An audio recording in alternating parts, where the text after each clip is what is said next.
Ito ang picture ng isang estudyante na basta na lang sinaksak habang siya ay naliligo sa isang spring sa Barangay Kasili, Gubat, Sorsogon. Ayon sa ulat ng pulisya, bandang alas 5:45 ng hapon noong Miyerkules, Abril 3, 2024, habang naliligo si Rachel Escultura sa isang spring, nang bigla na lang may dumating na nakapunit na lalaki at agad siyang inundayan ng saksak sa dibdib. Sa kasalukuyan, ito ay nakakonfine sa isang ospital na ayon pa sa mga classmate ay nangailangan ng dugo. Ayon pa sa mga classmate nito, kailangan na mabigyan ng dugo ang sabi ng pasyente at biktima ng panaksak para mailigtas ang kanyang buhay.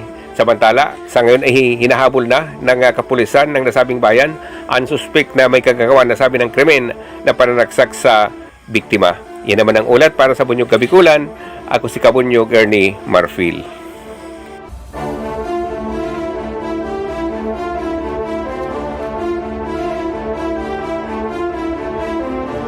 Naman ang isang 43 years old na magsasaka matapos pagbabarilin ng 4 na di pa kilalang mga kalalakihan sa Barangay San Carlos, Milagros, Masbate noong hapon ng Abril 2, 2024. Kinilala ang biktima na si Elordi Almario Malinaw alias Nonoy, may live-in partner at residente ng sabing barangay habang wala pang nakakilanlan sa nasabi ng 4 na suspect.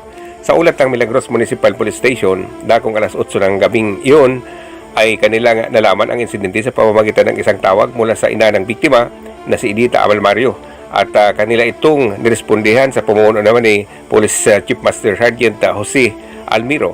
Ayon sa pulisya, ang insidente ay naganap dakong alas 2 ng hapon matapos na kidnapin ng 4 na di pa kilalang suspect ang biktima habang ito ay nasa kubo sa kanilang lupain na sinasaka.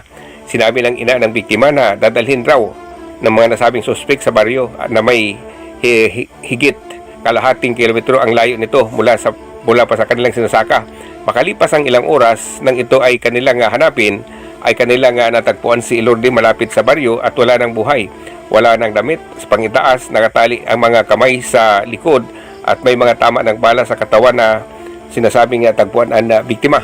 Matapos ang pamamaril ay nilisan ng mga di kilalang mga suspek ang lugar at ito ay tumakas sa hindi pa malamang direksyon. Sa ngayon ay tinutugis na ng mga otoridad ang nasabi ng mga suspek sa pamamaslang sa nasabi ng biktima. Yan naman ang ulat para sa Bunyog Kabikulan. Ako si Kabunyog Ernie Marfil.